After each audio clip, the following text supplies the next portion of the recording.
So I'll be honest, the hardest part about preparing for this was picking my favorite 80s movie. I could spend probably this half an hour debating whether or not Star Wars or Indiana Jones was a better trilogy, but I don't think the IdeaScale team would be happy.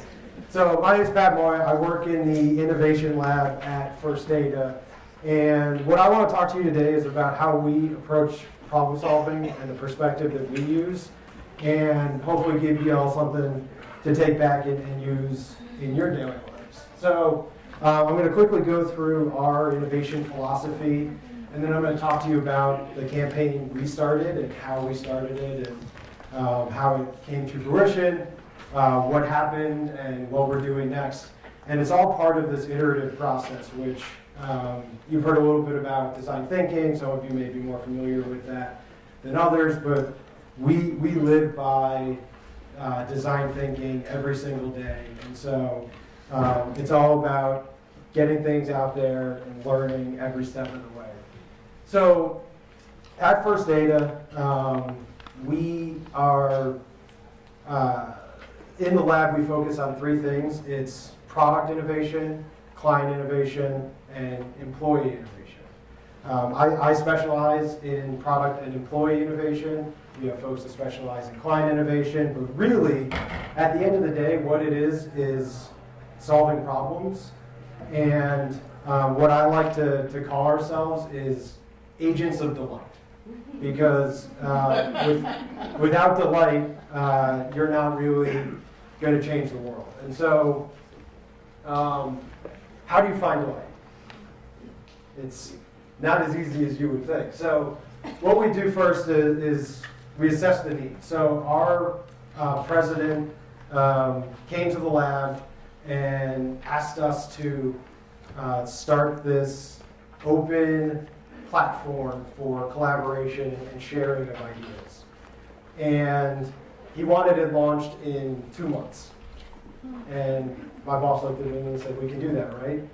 And I must have blacked out, because the next thing I knew, I was standing at my desk trying to figure out how to do this. But I was confident that we would be able to do it because we follow an iterative process, and we knew it wasn't going to be perfect out the gate, but we knew that we could do something that would be successful. And in order to do that, though, you needed to find something that was going to really delight your user.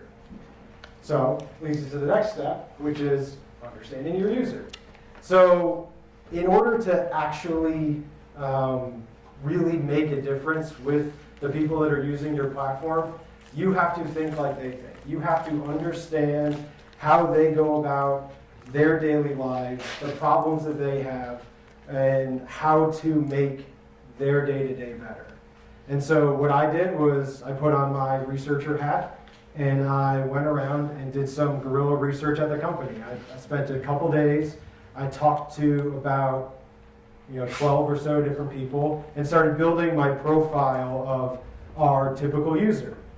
And so what I learned was that our typical user was a director level or below employee at a massive Fortune 500 company with a very, very, very traditional reporting structure and all the great roadblocks in place for innovating throughout the company.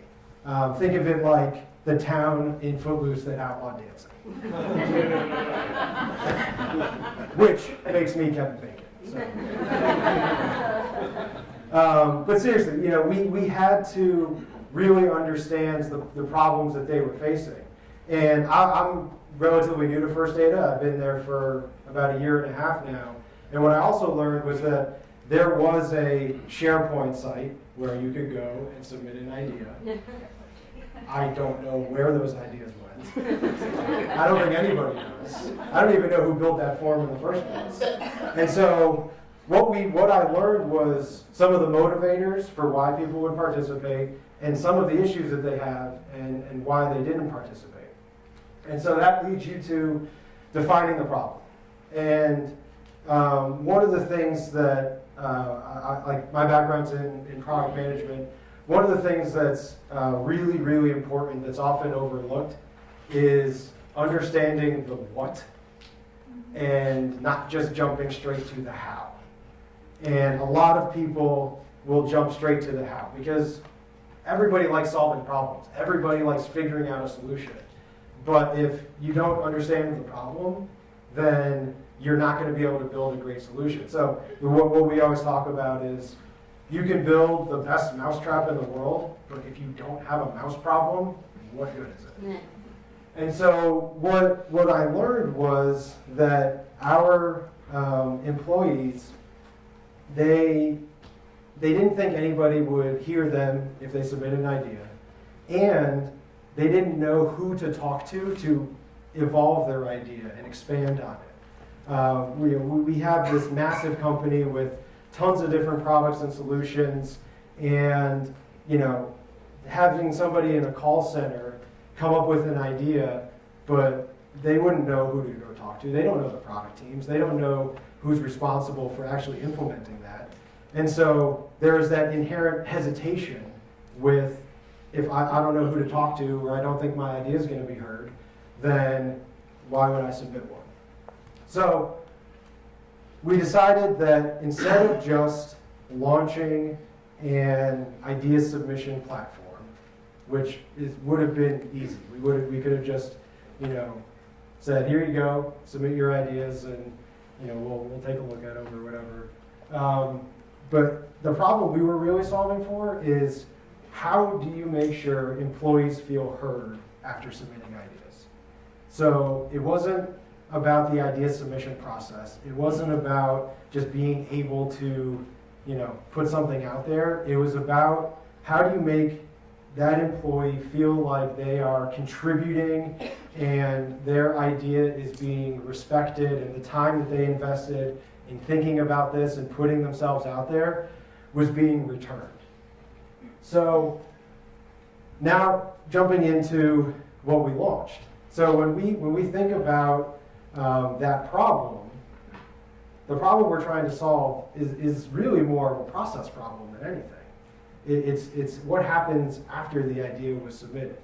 And so the way we look at things in the lab, and again, you heard a little bit about this earlier, we have 3 tiers of features that we look at with everything that we do. We have table stakes, satisfiers, and delighters.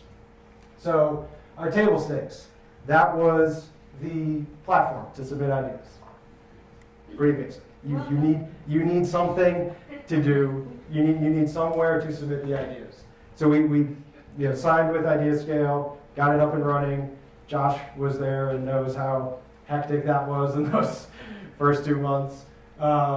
And we launched it to just the US only, so we segmented that because in the lab we have a much stronger expertise in the US region than we do internationally, so we didn't want to bite off more than we could chew.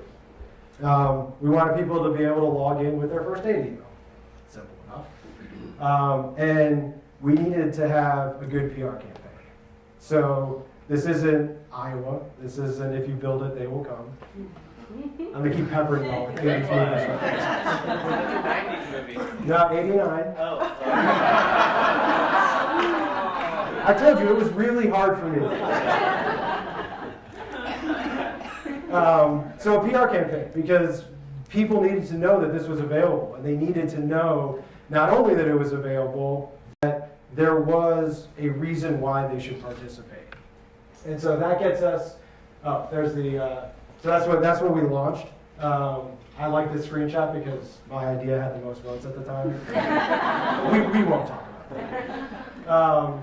So then we jump into satisfiers. So satisfiers for us, what we defined there was prize money for moving forward in the different stages of the contest, and transparency. Just making sure people knew where their ideas stood and what was going on in the process. So we then talk about delighters. So these delighters, these are the things that are going to really make people feel like they're falling in love with your product. Because without these, it's just another thing out there that's, it's nice to have, but it's nothing that's going to really make you stick around. The way I like to think about it, think of all the apps that you download on your phone, use once and never use again. They don't have any delighters. Because if they did, you would keep using them. So what we did for our delighters, again, going back to the problem we were solving, trying to make employees feel heard, we set up a review committee. So we picked 12 VPs from around the organization to serve as the review committee. Their job was to review every single idea that was submitted and rate it on a scale of 1 to 5 in the key areas that we look at for any project that the lab does, which are desirability, feasibility, and viability. And from there, we would take the top rated ideas and put them in front of mentors. So these mentors were senior leaders in the organization that would help the participant build up their idea, which would then be presented to the full management committee, our executive team, if the idea was valid and worth going in front of that group. So here's a picture of the review committee actually meeting, and we wanted to show people that it wasn't just a bunch of BS, so we put this on our intranet site, and so it was actually something we did. We were true to our word, which was very important to making sure that we were, again, solving that problem of making our employees feel heard. So, how did it go? Well, let's start with the good stuff. So we had great engagement numbers. We ran a campaign from May through June, and we had 300 ideas submitted over those 2 months, which was awesome. The PR campaign went really well. Everybody knew about the program. Whether or not they participated, they at least heard about it. So we knew that the audience we were trying to reach was aware of what was going on. The transparency. We heard a lot of good feedback about people knowing where their ideas were. And what we did there was we customized the automated messages from the IdeaScale platform to fit the story we were trying to tell and the program we were running. So we made sure that every message was on point and making sure that people understood where their idea was at all times. Another thing that was big was we found our champions. We found the senior leaders at the company that really latched onto this. They jumped in head first and really helped us foster this program and really build it out to something strong. And then the last piece, the presentations to the management committee. We had two weeks ago, and we've got 4 more ideas going in front of the management committee next week. And I have a quote from one of the participants that said, "Thank you so much for bringing this idea to leadership. I never expected that something like this would actually happen." That's your delight. That's it right there. High five for that. So, that was the good stuff, but it wasn't all sunshine and rainbows. So let's talk about the bad things. If it goes forward. So, what didn't go so well? The international employees felt left out. I got a lot of messages from our colleagues around the world saying, why isn't this available in my region? When we launched the program, we couldn't have single sign-on because of my slow technology team not being able to prioritize it in the time that I needed it. And so we sent out invitations from the IdeaScale platform. I thought that was going to work just fine. We had a large number of them reported deficient, and I had some explaining to do. We had the voting capability set up on the site, and people were super confused by it because it didn't actually mean anything, because we had our review committee that was taking a look at all the ideas and assessing it. So however many votes you got didn't really contribute to whether or not your idea was going to move to the next round. So it added more confusion than it did delight. So I mentioned that we had our champions. We also had our leaders that were MIA for, and I think are still MIA as far as I'm concerned. We selected these folks. They were kind of voluntold that they had to do this, so we were risking that from the beginning, that not everybody was going to be an active participant. But it was frustrating for some of the participants who their mentors were not responsive, and we had to pivot and figure out how to support that. We were able to rally some other folks in and bring them in, but that was definitely a challenge that we had. The competition format, so when we launched it, it was you had 2 months to submit ideas, and then we picked the top 20. Out of that, we would pick the best ones to go in front of the management committee.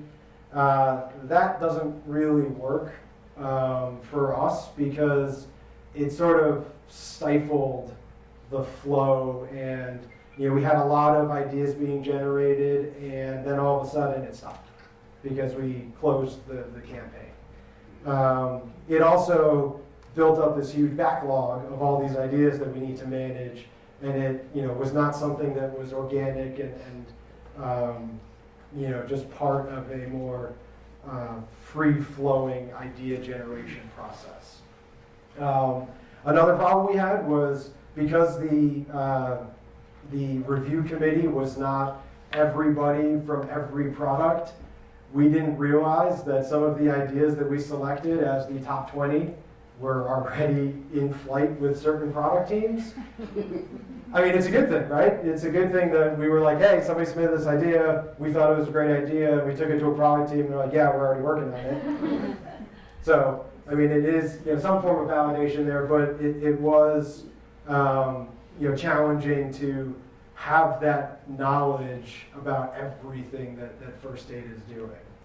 And so what I'm trying to get at here is part of the iterative process is assessing both of these, figuring out what works and keep doing it, and then figuring out what doesn't work and use that as your list of more problems to solve. And so that's what we did. So in July, we launched V1.5 of the platform, which was, we rolled it out to our APAC region. So we had one of the friends of the Innovation Lab, we call them, in India came to me and was like, hey, we want to launch this over here. And so I helped him build a team that was going to do the same thing that we were running in the States. But we learned from our first mistake, and we changed how we invited people to the platform. And we had the regional leaders send out the invitation from their email. So it was more of a legit message, and I didn't get yelled at. And I like not getting yelled at. So again, we saw a couple problems of international folks being left out and the email issue, and we went and solved them. Like that, it's that simple. And it was not something that takes a ton of time here. Like I said, this was something we just started in May, and we already launched a second version of it in July. So, it's just, again, part of that always on an iterative process that we use. So what's next? So now we're moving into V2, which is launching next week. Which is which is both terrifying and exciting. I'm not sure which is, if it's more terrifying or more exciting, but one of the things that's changing in V2 is we're eliminating the review committee. We saw that as a barrier to really identifying the best ideas because not everybody participated, and it ended up being mostly the lab that was deciding which ideas were the best anyway. So what is going to happen now is the lab is going to review every single idea that gets submitted, and we're the ones that are going to be validating it. And when I say we, it's like 2 or 3 of us. And by that I mean it's me. Which is fine. I mean, I don't have another day job, right? And so, we are going to take the ideas that come in, we're going to review them, we're going to use those 3 ILITs of desirability, feasibility, viability. We're going to do the same thing, but instead of picking the top 20 and going from there, we're going to go straight to the business unit that would be responsible for managing it. So in the lab, we are agnostic team. We don't own any products. We don't own any services. We are sort of like design thinking mercenaries in the company. And so we are the best suited team to figure out where these ideas fit. And so our job now is to go out and take these ideas and figure out where they need to go and talk to those leaders, introduce the idea submitter to those leaders, and work with them to figure out if this idea is worth bringing to the management committee. Because we're not getting rid of that. We're not getting rid of the partnership with that mentor and business unit leader and the idea submitter, and we're not getting rid of the presentations to the management committee, but we are going to just shift how the lab is involved in the process. We're no longer running a competition format. We are going to just have it always on, 24/7, so whenever you need to submit an idea, it is there for you. And instead of building up ideas and then picking a bunch and then moving them forward, as soon as ideas are ready to go, we are going to move them in whatever direction they need to be moved. And one of the outcomes of that might be that the lab needs to do research on whether or not this idea is worth pursuing. So this is going to serve as a research funnel for us as well, which was not something it was doing the first time around. And then the last piece that we are changing is we are opening up the collaboration features. Like I mentioned, voting didn't go so well. We had commenting turned off in the first go around because I didn't want to deal with that, to be candid. I didn't know what I was going to get and what I'd have to moderate, and it was also, if somebody left a comment on an idea and the review committee had already reviewed it and moved on, then that submitter wouldn't be able to go back to the review committee and say, hey, but I want to change this, because it was sort of, already moved on at that point. So we are going to enable commenting so we can encourage collaboration and make sure that everybody can have their voice be heard whether they want to submit an idea or not. And so, again, those are some of the problems that we're tackling in this next iteration. Is it going to work? We think so. Is it going to be perfect? No.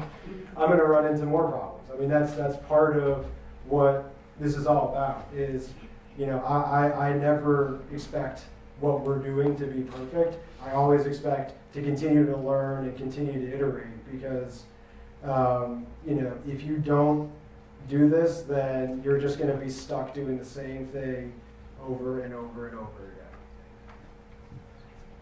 So I want to finish up with some tips to take home. First things first is always keep your users top of mind. I can't stress this enough. It is really, really easy to make excuses to not go talk to your users. Like, I could come up with a billion of them because there's always something else going on. There's always something else that you could be doing. But invest the time in that. Go out and talk to your users because that's something that is really going to help you learn about what you need to do more than anything else. And I'll paraphrase my hero Ferris Bueller when he said, if you don't stop and take a look around, you could miss something. So I encourage you to stop what you're doing, go talk to your users, and make sure that you are doing something that is going to delight them. So on that, prioritize the shortest way you can get to delight. Don't forget about your table stakes and your satisfiers. You need those. You need those in order to function. But find out what is going to be delightful for your users and figure out the quickest way to get there. Because without delight, you're just, running in circles and you're not going to really make a difference in what it is that your users are able to contribute to your programs. And then, last but not least, don't stress out about getting things wrong. I think that a lot of companies, and First Aid included, fear the fail fast mentality. But fail fast is actually an incomplete phrase. It's fail fast, learn quickly. And a lot of people tend to leave that learn quickly part out, but that's what it is. It's learn quickly. So don't be afraid to get something out there, because sometimes the best way to learn something is to just put it out there. Half of the things that we're doing in the second version that we're launching next week, I would have had no idea about unless we had something in the market. I could have spent hours and hours and hours trying to think of all those scenarios, but none of that would have ever come across my mind because it wasn't something that our users were using yet. So don't be afraid to get it wrong, but make sure you move quickly and adjust. Because that is the true nature of the iterative process, is continuing to evolve and grow your program over time, never being complacent, and always wanting to keep moving it forward. That's that.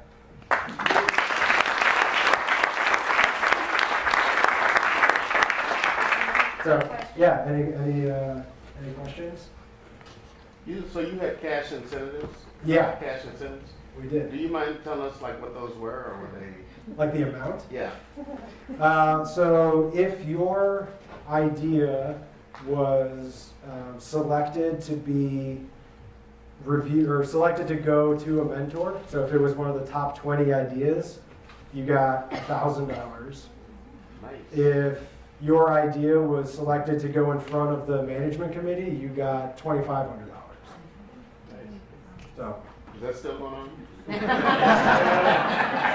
Yeah, actually, so I mean, in the new program, we're not going to have that first incentive, but if your idea does get in front of the management committee, we are going to continue to have that payout for your idea getting that far.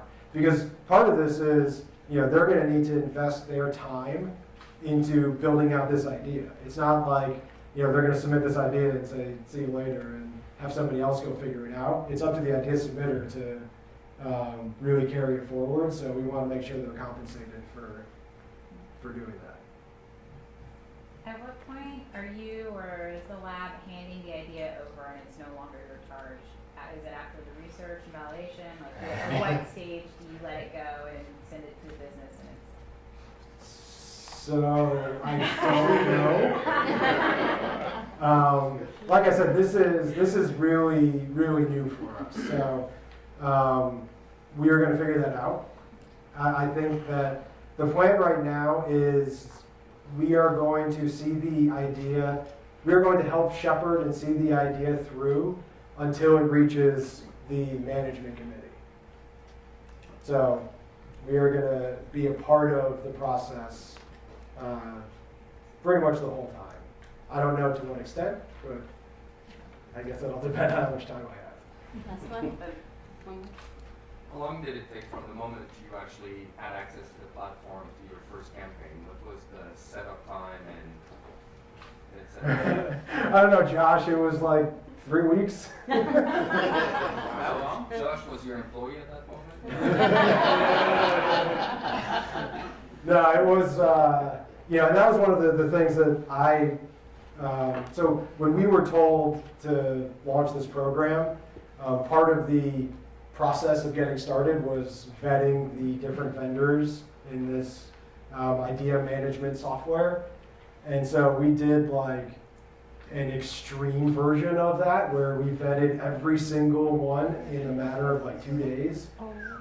And that was like phone calls with salespeople and going through that whole, pros and cons list, and that was those were some long nights at the office. But one of the things that I liked about the IdeaScale platform was it was basically ready to go, and I, was able to go in there and customize everything that I needed to. So it was really great to be able to be in control of that, so that we could get something off the ground as quickly as our president needed us to. So 3 weeks is the official time, or?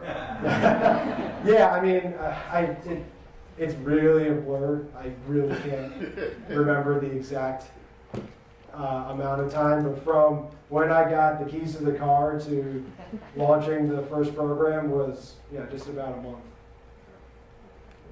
Awesome. Cool. Thanks, guys.